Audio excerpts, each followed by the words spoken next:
Testing 1 2 1 2. Mic check, camera check. Can you hear me? Can you see me? We're trying something different today, folks. So if you're listening to this on Spotify and you don't have a visual, I would almost say pause, head over to the YouTube channel that I created for this podcast, and maybe check out the YouTube angle. You know, we're trying to figure some stuff out here. We're continuing to play with it. Testing out new things here. But yes, in case you're still sticking on the Spotify platform there, I am sitting in my car. One of the perks of having a very lightweight setup, I am planning on doing this podcast completely remote in the car. And I have a camera pointed at me here as well, so I'm just here in the driver's seat. Plop this thing into reverse here, currently in my driveway. Let's back this thing out. So this could be a real challenge here, trying to navigate traffic and drive around. And excuse me if you heard my stomach there, it's quite hungry. I'm also on my way to go pick up some Wingstop on this fine Friday evening. But yes, if you're just joining us here, it's one of the perks of having a very lightweight and mobile setup, is I'm able to do a podcast from my car. Slightly concerning with the camera being where it is. I cannot quite see out of the right side of my windshield, but hey, the price you gotta pay to create some golden content. So welcome back to the podcast, everybody. Welcome back to the Media Pass podcast. Yes, gotta start saying the actual name of the podcast, because still a new thing for me. But let's dive right in. I know we're already probably like a minute or two in, and I haven't even told you guys today's topic. So today, I figure since we're doing the inaugural car podcast, I might as well call this one why I bought my first car so late in life, or why it took me so long to buy my first car. That's it. That's going to be the title. So this is an interesting one, and I figure it's only fitting since I'm in the car to talk about the car. And for those of you who follow me over on Instagram, follow this car account over on Instagram, and then also subscribe to the YouTube channel for this car, you'll know what it is. But let's start off by telling you guys what kind of car we're driving today, in case you're just listening. So I am currently driving my 2012 BMW 135i that I purchased secondhand from a private seller on the internet, which normally that's kind of my preferred method to go for buying kind of used items of any kind. I buy almost all of my camera gear that way, with the exception of a few lenses here and there. In fact, only one lens I've ever bought new. And I feel as though I'm able to get a better deal out of that engagement. And I apologize as well. You probably can hear there may be a little bit of squeaking in the background of the video. So my car has been squeaking for a couple months now. It normally is worst on colder days, on a cold start, so if the car hasn't been running for very long. But once the car comes up to temperature, the squeaking goes completely away. It's probably not a good owner, I don't know, best practice, I would say, for me to leave it squeaking as long as it has. I'm sure there is some sort of like component, maybe like a belt that's dried out and is on its way out, but for now, for the time being, we're gonna leave it the way it is. It seems to drive really well, and I will get it checked out at some point. But anyway, this car, I'm staring right now, it's gonna hit 78,999 miles. On this drive, we're gonna get 79,000 miles out of this baby. A little bit of background here. Bought the car at 72,800 miles, which I know sounds like a lot of mileage for a car, but when considered the car was 10 years old at the time of buying it, that's actually doing pretty well. That's averaging around 7,200 miles a year, and for me, I think that's acceptable. And I guess when I went and checked out the car in person, the listing photos did not look great, but my mentality behind going to see the car for the very first time was really just to get behind the driver's seat of yet another 135i example and see how it drove. And my idea behind that was to compare multiple different used car offerings that I'd come across on the internet and get a sense of what a good well-maintained car should feel like. And that way, when that right opportunity and that right deal came across the table, I'd be able to identify exactly, okay, this car's driving well, it's not making any rattles or creaks or squeaks as my car is currently. And I would know that there's a lot of life left in that car and feel comfortable forking over the money to buy it.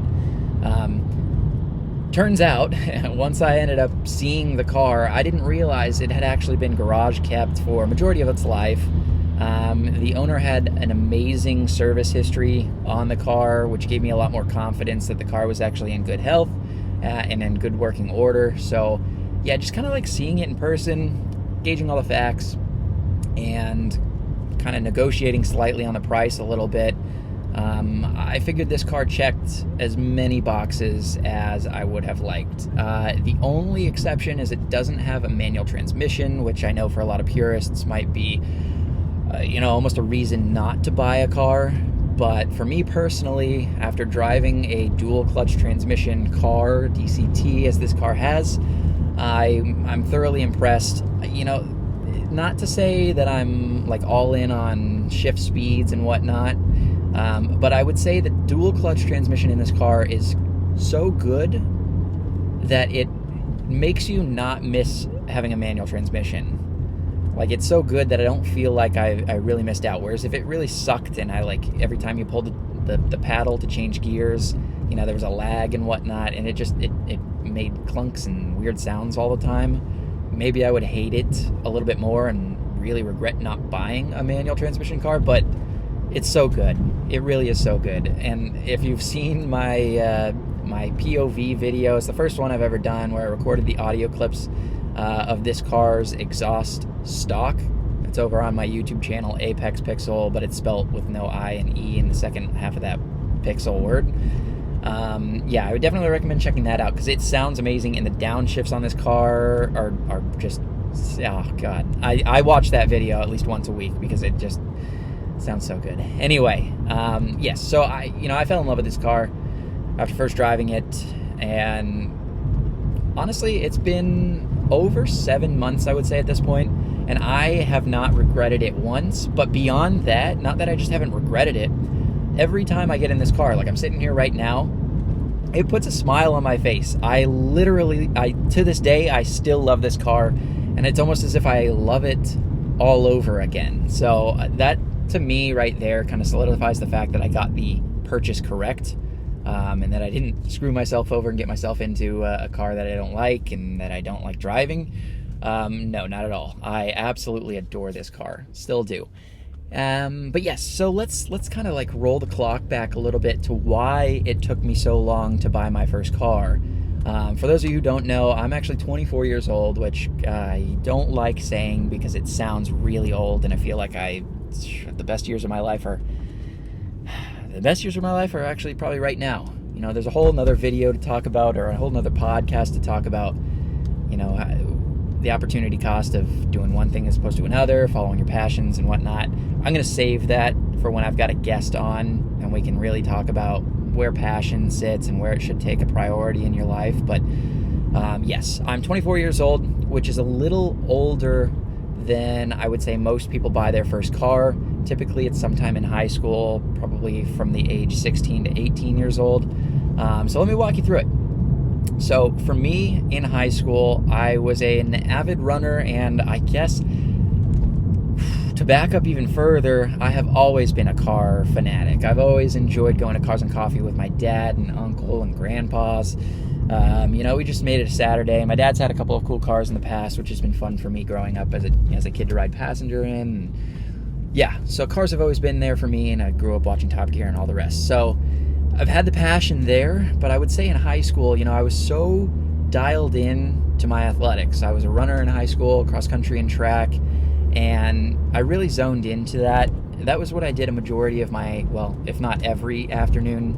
And then once I got home, I was just kind of drained from that, so I didn't really want to do much else. So I guess suffice to say, I was a slow mover to, going through the, I would say, kind of the, what is it they call it, driver's school, driver's ed, all that kind of stuff. So I didn't actually get my permit until I was maybe 17 and a half, and then I think 18 was around the time where I was just kind of like moving around and driving. And there's a two-pronged approach to that one as well. So one, because I went to school and then because I was running, I really didn't have much else time for some sort of work or day job. So any of the money that I did end up making, I would just kind of save, but it was never going to be enough to buy a car. And then on top of that, at the time, my dad had purchased a new car for himself, which meant his old car, which is a 530i BMW, but it's a 2002 E39 variant. That ended up just kind of like, being parked outside on the driveway or in the cul-de-sac, not, taking up garage space, but that kind of became the sort of pass-around car for us kids. Me, my brother, and my sister would all share that one car. So, as a high schooler and growing up, I really didn't have a need for a car. Definitely didn't have a need for a car purchase, considering I had no income. So it just kind of made sense that I didn't have a car. And then on top of that and all else, right, I feel like this is just like a mountain of supporting evidence for the fact that I didn't own a car in high school. But on top of that, I ended up going off to school in Washington, D.C., which is, of course, on the other side of the country. If you're somehow listening to this from outside of the United States, that's like going from one side to the other. And while it would have been cool to have a car out there, there really is no need, especially in a small city like D.C., and Georgetown's campus is actually really well situated. It's just off to the side of like the National Mall in Washington, D.C. proper. So yeah, to walk, or even I had a bike, just to bike around to get to where you need to go, it only takes just a couple of minutes. So it's a super easy kind of commute. So for those reasons, I really didn't need a car out at school. And that kind of took me from age 18 to age 22. And then this last year with COVID, I was kind of back at home after graduating school. It was only then that I kind of realized, like, maybe it would be nice to have a car. And I really still didn't need one. I was an intern at my current company. So I was kind of doing that for a little while. I was able to use the family car that was around.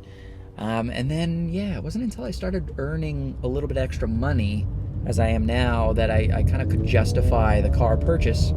So here I am. And I think it's fitting, and I guess the cat's out of the bag. This is a very public forum, so I feel comfortable talking about it. But I happen to work for BMW at the moment. And of course, we have offers for company cars. There's a company car program, which I looked into, and actually was lined up to get a car, but because of the inventory situation currently, with the kind of the lack of inventory, I should say, and used car prices going through the roof, while I should have gotten a car, it was actually sold to a dealer at one point early on in my kind of like company car program, like shortly after I had spec'd it and optioned it, and it was supposed to be arriving. It was sold to a dealer, and I really didn't feel like ruffling feathers to go chase down that car and get it back in my name. Well, it would have been cool to have, it would have been an M340, and I would have done a blacked out one, black interior, black leather, and the cool like M Sport 1-inch up rims. Well, it would have been cool to have that car. I had plans to, one, take the car to Cars and Coffee, but then two, to mod the car, as I've kind of begun to do with this one, and then ultimately to track the car as well. It didn't feel right doing all of that to a company car, and I'm not sure it's totally like accepted by the company car program. So long story short, when the car wasn't coming my way, I decided to start looking for my own car. Drove a couple of 135i's. I've always been a fan of that small coupe, two-door shape. And then on top of that, there's some level of nostalgia with these older BMWs that really drew me in. And then after driving this car and seeing it in person, I absolutely fell in love and just decided to make the purchase. So I actually, in recounting the events as well, I drove up to see this car. It was the second one I looked at. And in hindsight, I probably should have looked at more. However, this car has worked out. I think the reason to look at more cars before you make a purchase is to just make sure you actually get a good one by knowing how well it's supposed to drive and whatnot. But yes, so I ended up seeing this car on a Friday night. I took off after work, drove up to LA, met at this guy's house, and it was a little bit sketchy, honestly. When I showed up to this guy's house, I show up and, you know, it's dark. This is like a grungy LA neighborhood. There's not street lights like there normally would be in other areas or other neighborhoods even. You know, it felt kind of sketchy. And then, you know, so I text the guy. We were going through OfferUp, of all places to buy a car. That is not what I would have imagined the platform would be to do it. But anyway, yeah, I ended up meeting this guy. He walks out of his house and we're like doing the shake hands bit. It's like, he seems like a nice guy. We've been talking online. Seems like a trustworthy guy. He's sending me all the info on the car. And then he says, I guess he gestures to his garage, which kudos to the guy in LA, he's got a garage, which is down this back alley, which is narrow, and it's just his house on one side and then like a concrete wall for the neighbor's house on the other side, and it's narrow. You really can only fit one car at a time down this little strip of road. And I'm thinking, all right, this is where it all ends. The garage door is closed, so I can't even see it. And he offers like, oh, yeah, come on in. I felt a little uncomfortable. I'll be honest. I did feel a little uncomfortable, just like blindly going in to this guy's house here. Oh, brief pause if you're on the podcast. I know you guys can't see. Oof. But I got to make a U-turn here because I'm trying to like draw this drive out a little bit. Make it a little longer and worthy of your time. We're going to flip a U-turn. I don't know if it's legal here. I don't see a police. Although if I did get pulled over, it would be on camera. Anyway, back to the story. So yeah, a little bit of a sketchy situation walking in this guy's garage and seeing this car kind of without any other witnesses. But long story short, it ended up going really well. Previous owner was an incredibly nice man. Had a very detailed history of all the things he's done to the car. All of the service that he had done to the car. And then on top of that, so he has a set of VMR, if you're familiar with my car over YouTube or Instagram, you've seen the wheels. A set of VMR, I think they're V710 wheels in I think it's just like a matte black finish. Personally, wouldn't be my first choice for wheels, but they do happen to be very nice, and they are, I would say from when I bought them, they were maybe a 9.5 out of 10. I don't know if there were any scuffs on there at all. Maybe like one blemish. That's how nice they were. And on top of that, he had just put a set of Pilot Sport Michelin 4S tires on there, which are still currently on there. Yes, so I felt like I had done pretty well. But on top of that, right, so he had the original wheels with a previous set of Michelin Pilot Sport 4S tires stacked up in the corner in like plastic bags. So that's the level of detail he took, is he took those wheels, threw them in plastic bags, and tucked them away in the corner of his garage. And even more so, he had the original like diffuser on the back. He swapped for the like M Performance carbon fiber one, which I still have as well. I've since swapped it out, but I have the carbon fiber one. It might actually go back on the car at some point. But he just had like all of the original pieces that he took off of the car stored neatly on a shelf, and they were like saran wrapped, like not saran wrapped, but like plastic bagged, so that they wouldn't even get dusty or moldy or mildew or whatever would happen to them sitting in a garage.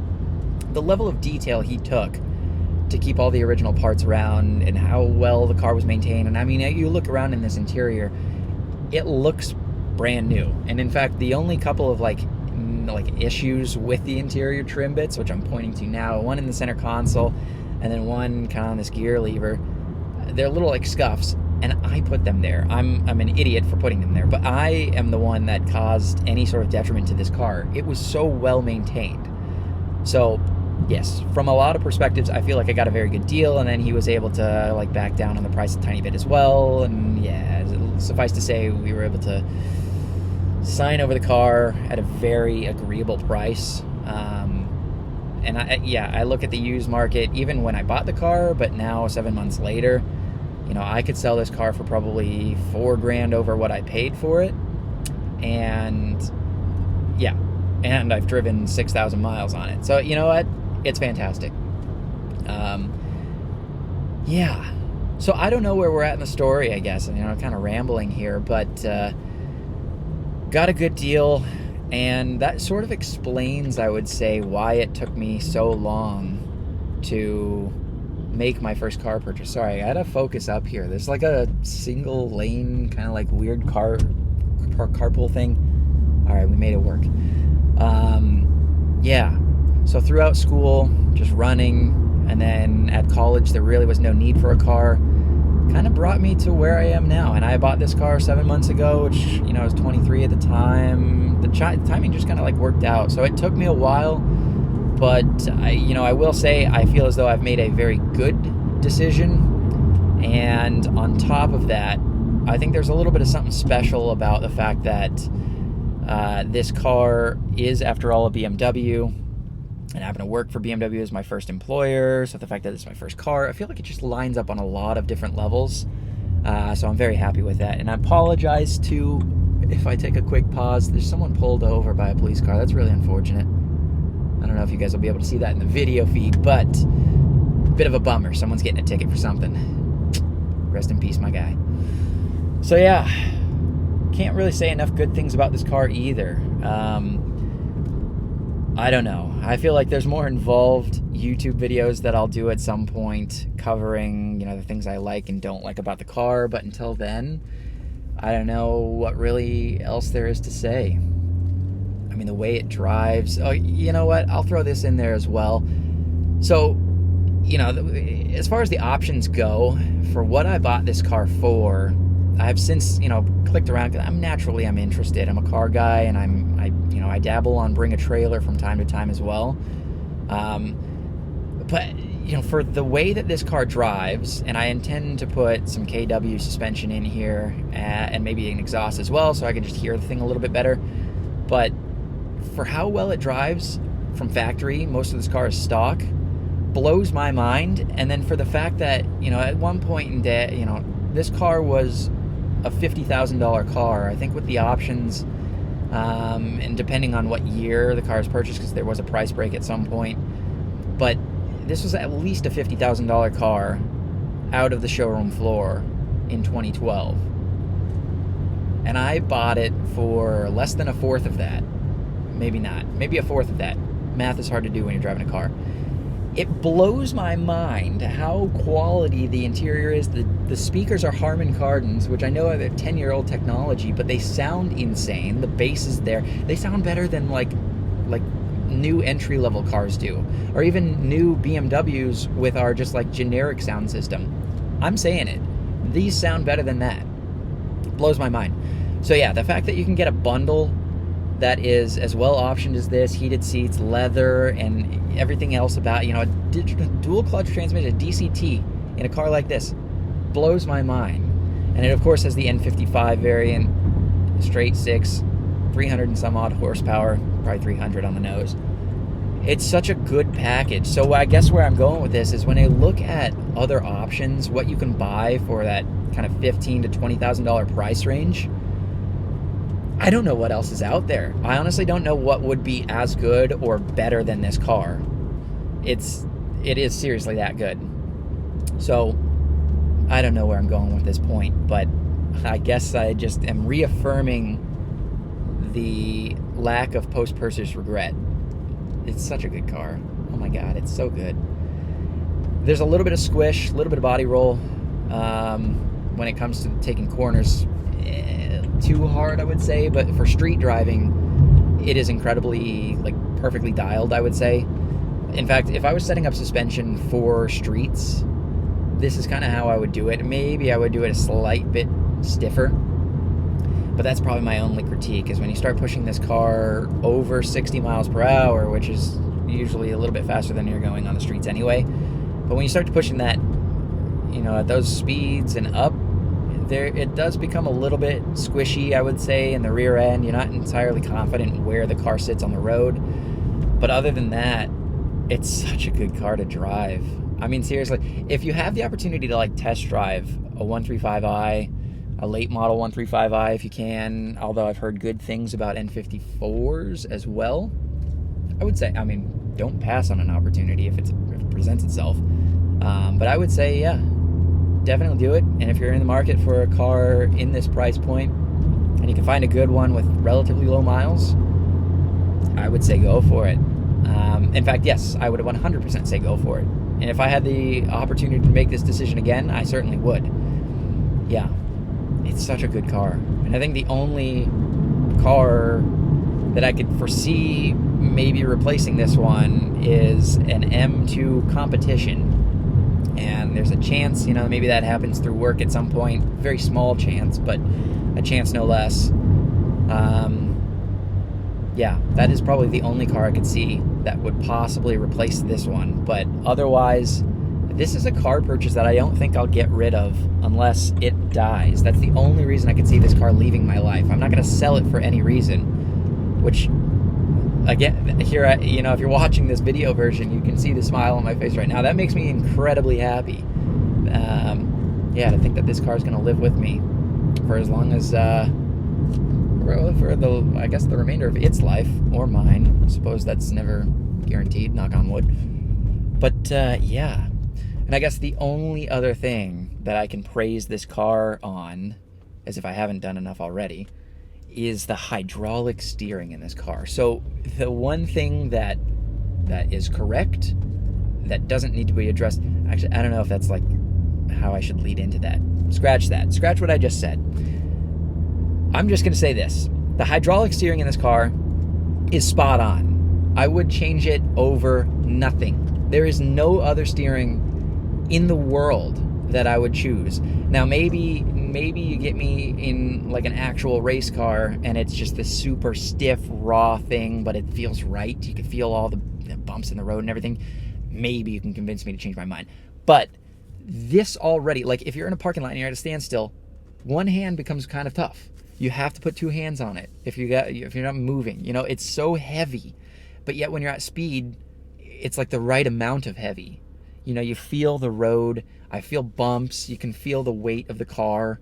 And that, especially, if you're on like some sort of canyon road and you start to oscillate a little bit and the car's weight is shifting from side to side, you feel that feedback through the steering wheel. And on top of that, you feel the RPMs in the butt of your seat. And I feel like the only thing it really is missing is hearing the RPMs. So yes, we need to cut a muffler out and do some sort of like downpiping work. But otherwise, the steering on this car is fantastic. It feels so weighted and heavy and proper in the way it should be. So I love that. Modern steering loses quite a bit in terms of it's all electronic. It feels super disconnected. I don't like it as much. In fact, I don't really like it at all. I had the opportunity to drive, and I filmed a review, but I haven't really uploaded it.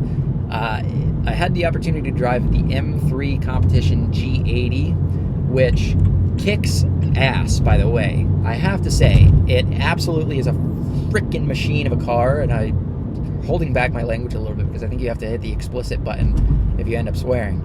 But that car is incredibly fast, and it grips like no other. I had an opportunity to drive one for 1,500 miles, got it in the canyons, really tested it out, and it hooks like no other. And then on top of that, I've actually been able to drive one hard at thermal on a track, and I can tell you for 100% that car blew me away. I do think it blew me away more so on canyon roads than it did on the track. Maybe the track was, we weren't going 100% on the car, whereas in the canyons, I felt like we were definitely pushing the car a little bit further. But I will say, that car is amazing. But the only time I felt like I would prefer that car over this one series right now was in the canyons if I really felt like going fast. But every single other second that I was driving that car, every single other mile that I was driving that car, and even in those canyons, I felt like I would prefer to be in this one series. I prefer to hear slight bits of creak and, well, to be fair, I don't know if you guys are hearing this, but there really isn't much creaking. Every once in a while, if you go over a bump or something, you can kind of hear something shift. I like that. It's the right amount of creaking. It feels like it's well built. There's not a lot of quality issues here. But at the same time, it gives you enough hints that it's 10 years old and it has a little bit of character to its name. It's the perfect balance. Anyway, I digress. Every other mile that I was driving an M3 Competition, a car with an $80,000 sticker price tag, I would rather be in this $16,000 car. It just blew my mind, the fact that this car is that good. And not to say that the M3 Comp wasn't good. It was very good. But it's just the steering, man. The way, like it's you can't compare the hydraulic to the electronic. And I know I used to watch reviews too of people making that claim, and I was like, oh, this is bullshit. This is the stupidest thing I've ever heard. I'm sure the car is just as good. It really, unless you drive the two and you understand kind of the differences between them and the subtle nuance, hydraulic steering is just so much better. And then just like the way that this engine pulls the car along as well. I don't know if it's a characteristic unique to the N55, but there is so much torque low down in the rev range. I feel like when I drive this car normally, I don't even go above 2,000 RPM just because I'm a granny and I like to, save fuel and whatnot. But there's so much down low, you don't have to go reaching for it. Whereas the M3 Comp, you really have to get higher up in those rev ranges to actually take advantage of kind of the full potential of the engine. It doesn't start winding up until like 6,000 RPM, and that's when it starts to kick ass.